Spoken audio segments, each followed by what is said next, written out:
É uma situação difícil. Hoje em dia, me parece que a gente vive, de uma certa forma, esconde a morte, né? Houve um tempo em que, pelo menos na história ocidental, a morte era uma coisa pública, as pessoas, né, velavam seus mortos. Hoje em dia, a gente vive um fenômeno em que se morre num hospital, né, na maioria das vezes, né? Então, isso marca muito a nossa forma de encarar, não é isso, Karnal? Sim, porque a morte biológica é um dado universal de todas as culturas, em todas as épocas. Como eu penso, como eu ajo diante da morte, qual a memória que eu estabeleço diante da morte, é um dado absolutamente cultural. A ascensão do dia de finados tem a ver com a ascensão da ideia de purgatório, que a partir do século XI, XII e XIII cresce na Igreja Católica. A morte como uma festa no México, a morte pública entre os jainistas, uma morte épica e pública que sirva de exemplo para toda a comunidade, a morte com cremação, a morte com enterro, a morte com velórios enormes ou a morte com velório curto, tudo isso depende de cultura. A morte biológica é um dado absolutamente técnico. A morte, como eu reajo diante dela, é fruto de cultura e de história. Nós temos uma sociedade marcada hoje pela tanatofobia, por um certo horror da morte. Não se fala de morte, não se executa em público, os corpos devem ser cobertos, morre-se, como você lembrou no início, de forma asséptica em hospitais, de forma cada vez mais medicalizada. Bem, os jovens, como bem lembrou a Marilene, não são muito íntimos dessas demonstrações sociais e simbólicas. Prefeririam, ao invés de ir ao cemitério, escrever hashtag tô de luto. Talvez fosse mais prático do que tudo isso. Os jovens estão mais longe da morte, os jovens são menos solidários a uma ideia que está tão distante delas.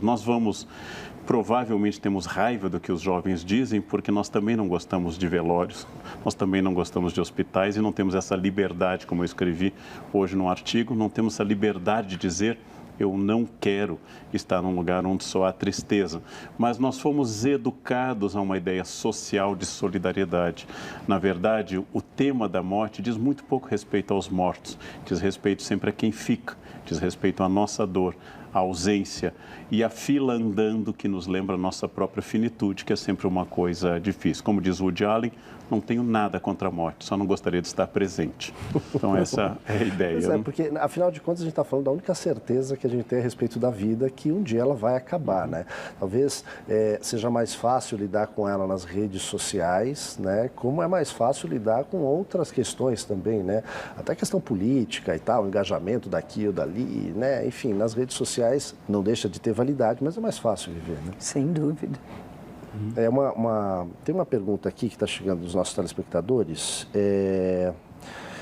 O Luan Moraes pergunta para a gente o seguinte, talvez o Karnal possa nos ajudar com isso. Olha, a partir de quando e do que a humanidade mitificou a morte como algo temeroso?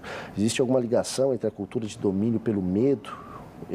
Outros fatores podem ter colaborado com essa ideia de que não queremos a morte?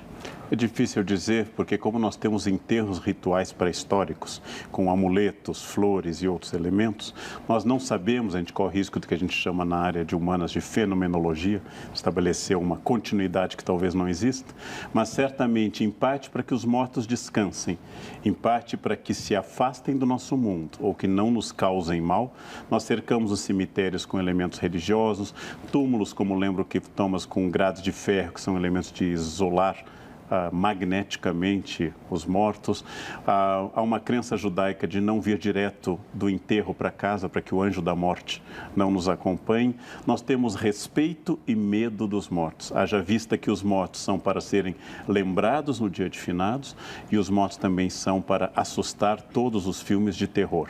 Os mortos são uma coisa ambígua na nossa cultura, porque, como você disse muito bem, a única certeza universal é essa. Então, nós fazemos o que muito mais do que eu, uma psicóloga como a Marilena, pode defender, que é uma denegação da morte. Nós ficamos transportando para discursos simbólicos, ficamos atenuando com o nome finados o que é dia dos mortos, ficamos dizendo que fulano faleceu quando ele morreu, ou como preferem os kardecistas, desencarnou.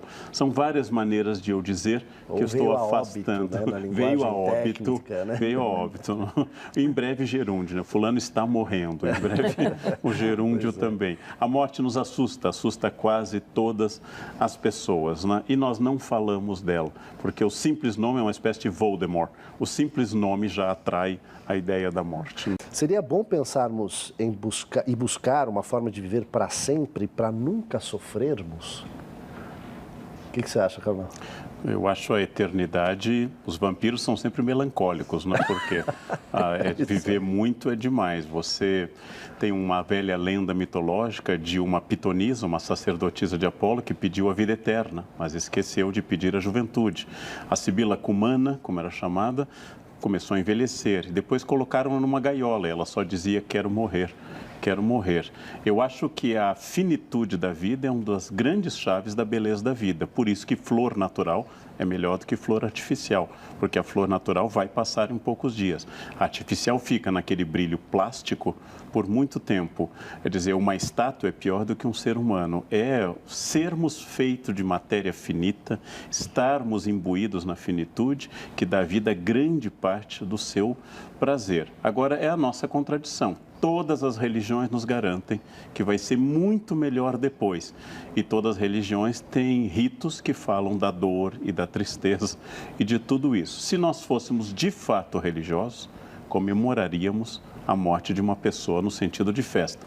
Mas como não somos de fato religiosos, apenas temos crenças religiosas, nós sentimos essa dor eterna. Ainda que a religião seja, sem dúvida, a ideia mais completa para se tratar simbolicamente da perda e da morte e da dor. A ciência não seca lágrimas. Não posso dizer a uma mãe que acabou de perder um filho: seu filho é feito de moléculas de carbono, tudo que é feito de carbono tende a desaparecer, inclusive eu e a senhora.